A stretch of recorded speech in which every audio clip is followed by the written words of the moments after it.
Salut! Aujourd'hui, on va voir la nominalisation. Alors, dit comme ça, on dirait ah non, c'est un sujet très complexe. Mais non, je vous promets, c'est très simple. En fait, c'est quelque chose que vous savez déjà, mais que peut-être vous n'êtes pas conscient que vous le savez. Voilà, c'est un peu compliqué à expliquer comme ça. Mais vous verrez que c'est très très simple. Donc, la nominalisation, c'est un processus pour créer des noms, des substantifs à partir des verbes ou des adjectifs. Voilà, tout simplement. Donc, on va voir surtout la nominalisation verbale ici, parce que c'est la plus fréquente. Donc, on utilise surtout dans la presse, parce que ça nous permet de supprimer le verbe, justement, et de faire une phrase plus précise, plus concise. On va voir quelques exemples et ensuite je vous montrerai une petite liste que j'ai créée sur Quizlet. Donc, pour nominaliser un verbe ou un adjectif, on peut lui rajouter un suffixe, c'est-à-dire une partie à la fin du verbe, mais des fois on devra modifier le radical. Donc, par exemple, publier, ça va nous donner publication. Voilà, tout ça c'est pour modifier un verbe d'abord. Ok. Donc, publier, ça va nous donner publication. Changer, ça nous donne changement.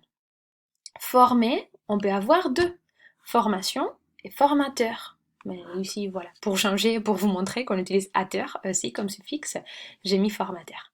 Se marier, on a mariage, gaspiller, gaspillage, fermer, ou pas, pardon, fermer, fermeture, je voulais dire directement le nom. Ouvrir, ouverture.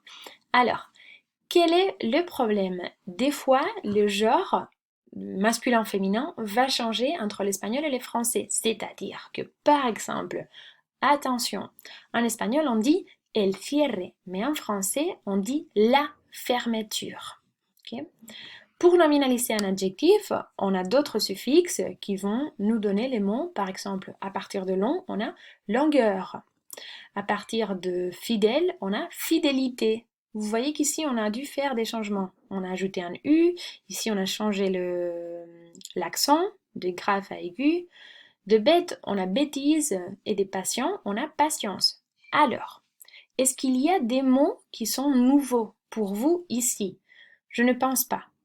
Mais peut-être vous n'aviez pas réfléchi, ah tiens oui c'est vrai, ça vient de ces verbes, c'est parce qu'on a ajouté ce suffixe. Voilà. Il n'y a pas de règle malheureusement pour savoir si ce verbe prend action, aimant, ateur, h, ur. Heureusement, normalement c'est assez près de l'espagnol, donc la traduction pourra vous aider. Comme il y a énormément de verbes et d'adjectifs qui peuvent être nominalisés, j'ai créé une petite liste ici pour que vous le voyez. Donc par exemple, l'ouverture, ça vient du verbe ouvrir et ça donne la apertura. Voilà. En espagnol aussi, on a notre truc. Hein. Voilà, apertura, c'est assez irrégulier. La fermeture, comme je vous avais dit, la baignade et le baño. Vous voyez. Par exemple, si vous allez à la plage, on peut vous dire la baignade est interdite. Par contre, en espagnol, on dit el baño, c'est plus vite. La connexion, voilà, génial, ça ne change pas. Publication, on l'a vu, changement. Okay, ici, vous avez une liste pas très très longue, voilà, je pense que c'était 50 mots ou quelque chose comme ça, pour pratiquer un petit peu. Okay, je l'ai ajouté au Quizlet du groupe B2. Voilà.